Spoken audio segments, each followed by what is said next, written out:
मैं इस अवसर पर सबसे पहले नवनियुक्त जो हमारे शिक्षक हैं इन सभी को मैं हृदय से बधाई देता हूं। बेसिक शिक्षा परिषद में आपका अभिनंदन भी करता हूं और विश्वास व्यक्त करता हूं कि आप सभी लोग अपनी पूरी क्षमता और पूरी प्रतिभा का उपयोग करते हुए प्रदेश के अंदर बेसिक शिक्षा परिषद के ऑपरेशन कायाकल्प के साथ ही आमूलचूल परिवर्तन के वाहक बने, ये हमें पूरी मजबूती के साथ कार्य करना होगा।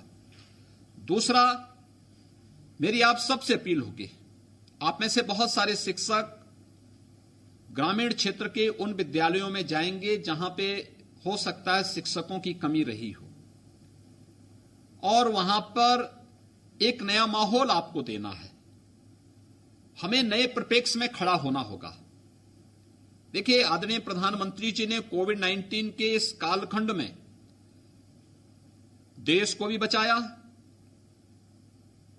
कोविड-19 के संक्रमण से बचाने के साथ साथ हर एक तबके तक बिना भेदभाव के शासन की योजनाओं का और आर्थिक पैकेज का लाभ उन लोगों तक पहुंचाने का कार्य भी किया, रोजगार के लिए कार्य भी किया, आत्मनिर्भर भारत की परिकल्पना को साकार करने के लिए पूरे देश का आह्वान भी किया।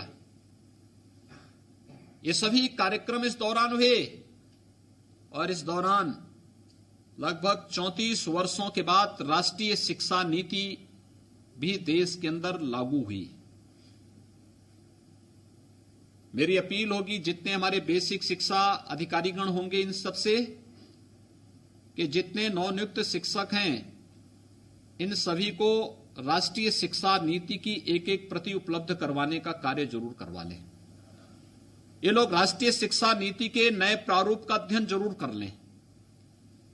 उसके अनुरूप बेसिक शिक्षा परिषद राष्ट्रीय शिक्षा नीति के अंतर्गत, नई राष्ट्रीय शिक्षा नीति के अंतर्गत हमें कैसे शिक्षा के केवल सैद्धांतिक ज्ञान तक सीमित नहीं रहना है, बल्कि उसको व्यावहारिक धरातल पर हम एक बच्चे के सर्वांगीण विकास के साथ कैसे जोड़ सकते हैं, इस पर हमें विशेष ध्यान देना पड़ेगा।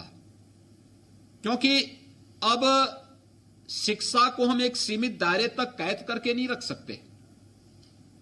देखिए, ज्ञान का दायरा बहुत विराट है, बहुत विस्तृत है। ये बड़ी अजीब सी स्थिति है कि हम एक शिक्षक को एक बार नियुक्ति पत्र दे देते हैं और उसके बाद फिर वो आजीवन शिक्षक हो जाता है। कुछ रिफ्रेशर कोर्सेज हमारे चलते रहने चाहिए, वर्ष भर कार्यक्रम चलते रहने चाहिए। एक शिक्षक को हमेशा जीवन के प्रत्येक क्षेत्र में नई तकनीक के साथ, ज्ञान विज्ञान के नए प्रयोग और नए अनुसंधान के साथ हमेशा अपने आप को अपडेट करके रखना होगा। अगर आप उसके योग्य नहीं हो पाएंगे तो फिर एक सफल शिक्षक होने में हमेशा आपके जीवन में एक प्रश्न चिन्ह खड़ा होता दिखाई देगा। एक शिक्षक को कभी भी अपने ऊपर प्रश्न चिन्ह खड़े होने की अनुमति नहीं देनी चाहिए और इस प्रकार की स्थिति नहीं आने देनी चाहिए। इसलिए अपने आप को हमेशा जो ज्ञान का विस्तृत दायरा है इसके बारे में जानकारी रखना, प्रतिदिन होने वाली तकनीक के परिवर्तन और ज्ञान विज्ञान के नए अनुसंधान और नए प्रयोगों के बारे में जानकारी रखना, ये अलग अलग फील्ड के हो सकते हैं, लेकिन हम उन चीजों को देखें। तीसरा, हम कोई भी पाठ्यक्रम हो, उस पाठ्यक्रम के सरलीकरण के बारे में सोचें। कैसे हम उसका सरलीकरण कर सकें जो बहुत अच्छे ढंग से बच्चों की समझ में आ सके और स्कूल आने में उसको कोई हिचक न हो।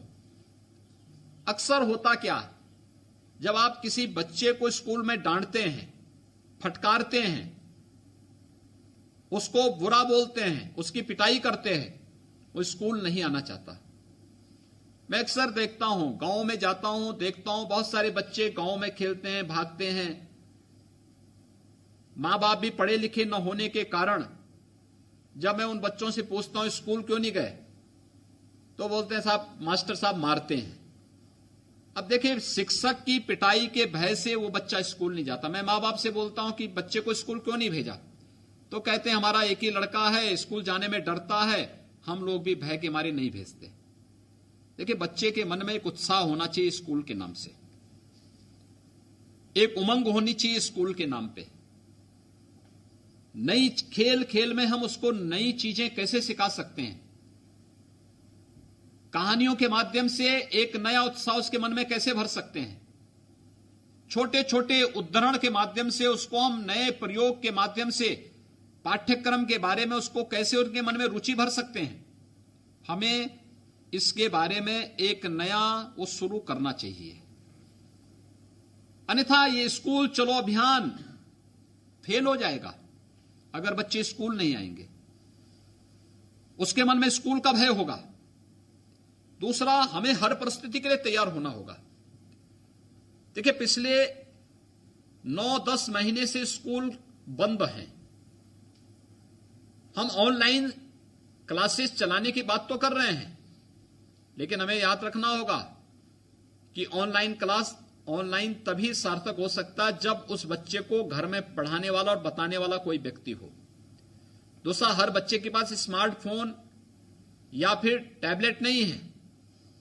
कैसे हम इसको देख सकते हैं, कैसे हम एक ऐसी व्यवस्था कर सकें कि ये हमारी शिक्षा की व्यवस्था हर परिस्थिति में हर बच्चे तक पहुंचने में सक्षम हो सके। जहां स्वयं मां बाप पढ़े लिखे नहीं हैं, वहां पे आप कैसे उम्मीद करते हैं कि बच्चा जो है उस माहौल में किसी एक व्यवस्था के साथ जुड़ सके। ये स्मार्टफोन, ये टैबलेट या ये लैपटॉप या जो भी अन्य ये चीजें हैं, ये वहां के लिए हैं जहां पर बताने वाला कोई व्यक्ति हो, गाइड करने वाला कोई व्यक्ति हो, उन लोगों को सही जानकारी और सही तथ्य की जानकारी देने वाला हो। अन्यथा ये भटकाव ज्यादा पैदा करेगा, अव्यवस्था का कारण बन सकता है। हमें इस पर भी ध्यान देना होगा। एक नई चुनौती के साथ स्कूल कुछ समय के बाद खुलने वाले होंगे और हमें उसके लिए अपने आप को तैयार करना होगा अभी से। और मैं सभी जितने भी हमारे बेसिक शिक्षा अधिकारीगण हैं, मैं उनको चाहूंगा कि बेसिक शिक्षा, इसकी शुरुआत अपने बेसिक शिक्षा कार्यालय से आप शुरू करिए। पहले बेसिक शिक्षा कार्यालय को इस लायक बनाइए कि कोई भी शिक्षक वहां जाए तो उसको वहां एक माहौल दिखाई दे कि ये बेसिक शिक्षा के जो शिक्षक हैं उनका एक मंदिर है, उनका एक पवित्र स्थल है। वहां बैठने की व्यवस्था, साफ सुथरी व्यवस्था, जगह जगह पान खा करके न थूका हुआ हो, जाले न लगे हों, कोई भी वहां पर शिक्षक की छुट्टी के साथ या शिक्षक के रिटायर होने वाले शिक्षक के साथ किसी भी प्रकार का कोई भी उसके साथ दुर्व्यवहार या उसके साथ भेदभाव या उसके साथ किसी भी प्रकार के लेन देन की शिकायत की कोई भी किसी भी प्रकार की गुंजाइश न रहे, इस प्रकार का एक वातावरण अपने कार्यालय में पैदा करिए।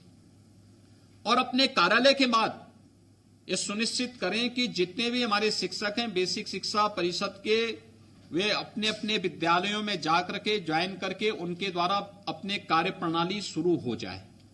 विद्यालय को ठीक करें, उसका रंग रोगन करवा लें, बैठने की व्यवस्था ठीक कर लें, टॉयलेट ठीक कर लें, पेयजल की व्यवस्था ठीक कर लें। विद्यालय में इस प्रकार का माहौल बना लें कि जब भी केंद्र सरकार गाइडलाइन जारी करेगी, राज्य सरकार जब भी बेसिक शिक्षा परिषद के स्कूलों को खोलने के लिए कहेगी, उस दौरान स्कूल चलो अभियान के तहत फिर हम बच्चों को स्कूल में लाने की व्यवस्था कर पाएंगे। लेकिन इस दौरान हो सके तो गांव-गांव में जाकर के 8-10 बच्चों के साथ बैठने का कार्यक्रम, अभिभावकों के साथ बैठने का कार्यक्रम आप प्रारंभ कर ही सकते हैं। उनकी समस्याओं को गांव में जाकर के सुनने की आदत हमें डालनी चाहिए। यह हमारी ड्यूटी का हिस्सा होना चाहिए। एक शिक्षक भले ही विद्यालय में सरकार का उसका कार्यकाल 4 घंटे, 5 घंटे, 6 घंटे का होगा, लेकिन वह शिक्षक तो 24 घंटे का है और आजीवन उसको शिक्षक रहना है। तो स्वाभाविक रूप से उसके प्रति श्रद्धा का अभाव तब होगा जब अभिभावकों के साथ और उन बच्चों के साथ उसका सीधा संवाद हो। हमारा प्रयास हो कि हम गांवों में जाएं, बच्चों की मंडली बैठ करके, उनके साथ बैठ करके कोविड-19 के खतरों के बारे में भी बताएं, सावधानी और सतर्कता के बारे में बताएं, थोड़े बहुत पाठ्यक्रम के बारे में भी चर्चा हो जाए अभिभावकों के साथ भी चर्चा हो जाए, क्या माहौल बनाना है। इस कोविड-19 में संक्रमण से ही बचाना है, लेकिन साथ साथ पाठ्यक्रम के बारे में भी बताना है, कैसे आने वाले समय में हम इन सब का सामना कर सकते हैं, इन चीजों के बारे में भी हमें उन्हें बताना पड़ेगा। एक बड़ा कार्य इसके माध्यम से हो सकता है और मुझे बहुत प्रसन्नता है कि आज 69,000 शिक्षकों की चयन की सफलतम प्रक्रिया आज हमारी पूरी हो रही है। अनेक विघ्न बाधाएं आई, लेकिन सबका समाधान करते हुए, और मेरे लिए प्रसन्नता इस बात को लेकर के है कि आज हमारी ये चयन की प्रक्रिया, हमने प्रदेश के अंदर अब तक 3.5 लाख से अधिक प्रदेश के युवाओं को प्रदेश के अंदर सरकारी नौकरी देने के कार्यक्रम सफलतापूर्वक आगे बढ़ाने में सफल रहे हैं। 3.5 लाख का आंकड़ा ये आज पूरा हो चुका है। अब नई प्रक्रिया इसके बाद फिर हम लोग शुरू करेंगे। कोविड-19 की संक्रमण की स्थिति को देखते हुए हम लोग एक बार इसका अध्ययन कर रहे हैं, वैक्सीनेशन की प्रक्रिया पूरी हो जाए, इसके बाद नई प्रक्रिया अलग अलग विभागों में, बेसिक शिक्षा परिषद के भी और अन्य विभागों में जो भी होंगे, इन सबको आगे बढ़ाने, तेजी के साथ आगे बढ़ाने का कार्य शासन स्तर पर प्रारंभ होगा।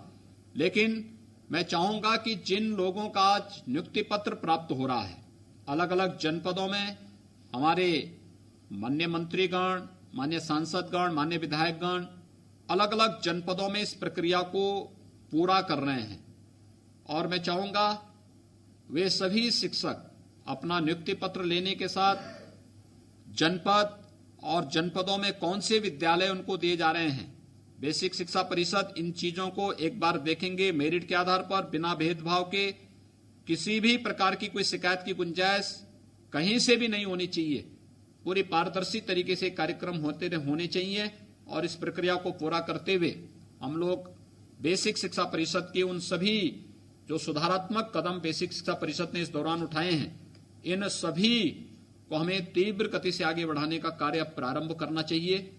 जब भी बेसिक शिक्षा परिषद में बच्चों को विद्यालय में बुलाने की प्रक्रिया आगे बढ़ेगी, हम उस दौरान इस कार्यक्रम को और तीव्रता के साथ आगे बढ़ाने का कार्य करेंगे। मैं एक बार फिर से आज के इस अवसर पर आप सभी लोगों को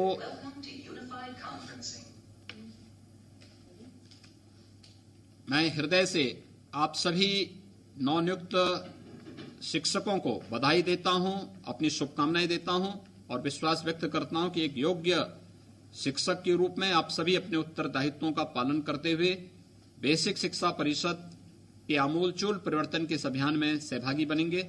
आप सबकी नियुक्ति के लिए आप सभी को हृदय से बधाई, आपके सभी परिवार के सदस्यों को, आपके मित्रों को बधाई, शुभकामनाएं, और बेसिक शिक्षा परिषद को इस एक बृहद कार्यक्रम को आगे बढ़ाने के लिए हृदय से धन्यवाद देते हुए कि प्रदेश के युवाओं को बड़े पैमाने पर सरकारी नौकरी का जो प्रदेश सरकार का संकल्प था, उस शिक्षा परिषद ने पूरे के साथ आगे बढ़ाया है। आप मेरी हृदय से बधाई और शुभकामनाएं। धन्यवाद।